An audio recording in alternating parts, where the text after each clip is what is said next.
Okay, let's review chapter 12. It says, where was Mama? So Mama takes the Rosens to meet Henrik at the boat so that they can leave and flee to safety to Sweden. And Anne-Marie's worried about how long it's taking to get back. Then we ended yesterday's chapter with the shape moved, and she knew it was her mother lying on the earth. So there's this heap on the ground on the path. All right, so chapter 13, run as fast as you can. Still moving quietly, so as not to wake her sister, Anne-Marie sped down the stairs and through the kitchen door. Her foot caught the loose step, and she faltered for a moment, like about to fall, righting herself, then dashed across the ground to the place where her mother lay. "Mama!" she called desperately. "Mama!" "Shh," Mama said, raising her head. "I'm all right." "But, Mama," Anne-Marie asked, kneeling beside her, what's wrong? What happened?" Her mother pulled herself to a sitting position. She winced in pain. "I'm all right, really. Don't worry. And the Rosens are with Henrik. That's the important thing." She smiled a little, though her face was drawn with pain, and she bit her lip, the smile fading. "We got there quite quickly, even though it was still so dark, and it was difficult for the Rosens, not knowing the path. Henrik was there waiting on the boat, and he took them aboard and down below so quickly to the cabin that they were invisible in an instant. He said the others were already there. Peter got them there safely too. So I turned and hurried home. I was so anxious to get back to you girls, I should have been more careful." Talking softly, she brushed some grass and dirt from her hands. "Can you believe it? I was nearly here. Well, maybe just halfway, when I tripped over a root and went sprawling." Mama sighed. "So clumsy," she said, as if she were scolding herself. "I'm afraid my ankle is broken, Anne-Marie. Thank goodness it's nothing worse. An ankle mends, and I am home, and the Rosens are with Henrik." "You should have seen me, Anne-Marie," she said, shaking her head with a wry look. "Your proper mama, crawling inch by inch. I probably looked like a drunkard." She reached for Anne-Marie's arm. "Here, let me lean on you. I think if you support me on the side, I can make my way up to the house. Goodness, what a clumsy fool I am. Here, let me put my arm over your shoulders. You're such a good, strong, brave girl. Now, very slowly. There." Mama's face was white with pain. Anne-Marie could see it even through the faint light of the approaching dawn. She hobbled, leaning heavily on her daughter, pausing again and again toward the house. "When we get inside, I'll have a cup of tea and then we'll call the doctor. I'll tell him that I fell on the stairs. You have to help me wash away the grass and the twigs. Here, Anne-Marie, let me rest for a minute."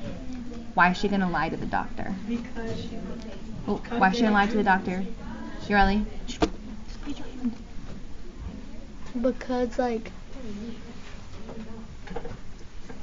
Whip your hand up. Your answer's got to be ready. Amani? I forgot.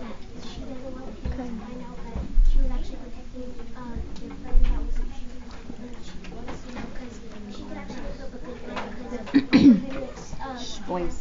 Uncle Henrik's stair is wobbly. She could act like when she walked down the stairs, she tripped over. Yes, she's not going to... There is no safety. You don't know who you could be telling these things to and who you could not. So she's going to make up a lie about how she got hurt. Not that she was taking people to the Jews to Sweden. They had reached the house and Mama sank down to the steps and sat. She took several deep breaths. Anne-Marie sat beside her and held her hand. "Mama, I was so worried when you didn't come back." Mama nodded. "I knew you would be. I thought of you worrying as I dragged myself along. But here I am, safe with you. Now, everything is fine. What time is it?" "It must be 4:30 or close to it." "They will sail soon." Mama turned her head and gazed across the meadow to the sea and the vast sky above it. There were no stars now, only the gray, pale sky with pinkness at its border. Soon they will be safe too. Anne-Marie relaxed. She stroked her mother's hand and looked down at the discolored, swollen ankle. "Mama, what is this?" she asked suddenly, reaching into the grass at the foot of the steps. Mama looked, and she gasped. "Oh my God," she said. Anne-Marie picked it up. She recognized it now, what it was, and knew what it was. It was the packet that Peter had given to Mr. Rosen.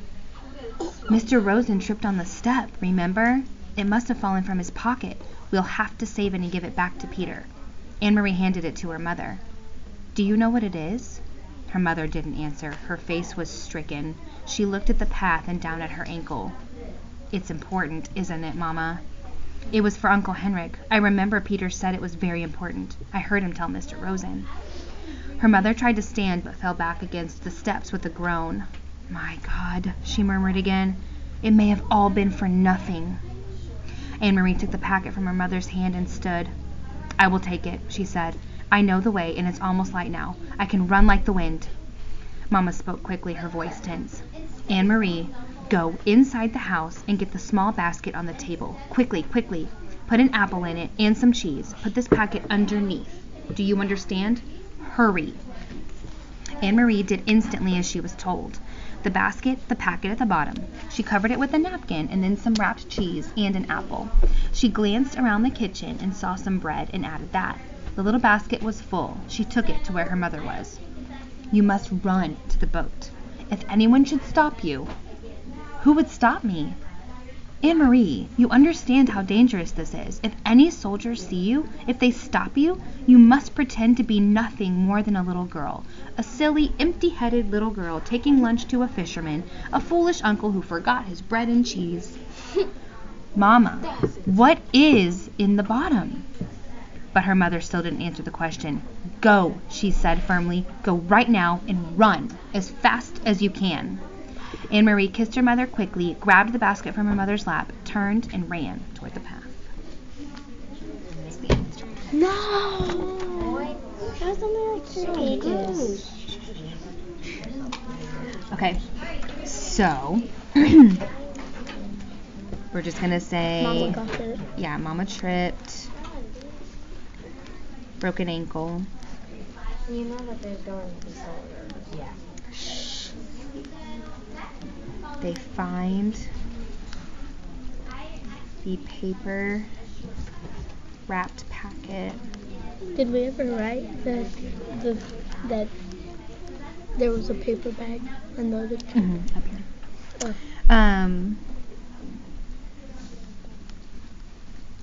Anne-Marie hides it in bottom of basket.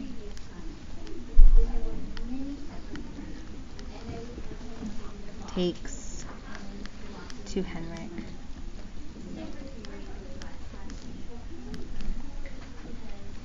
They still don't know. She won't answer. Still doesn't know what it is. Mama won't tell her.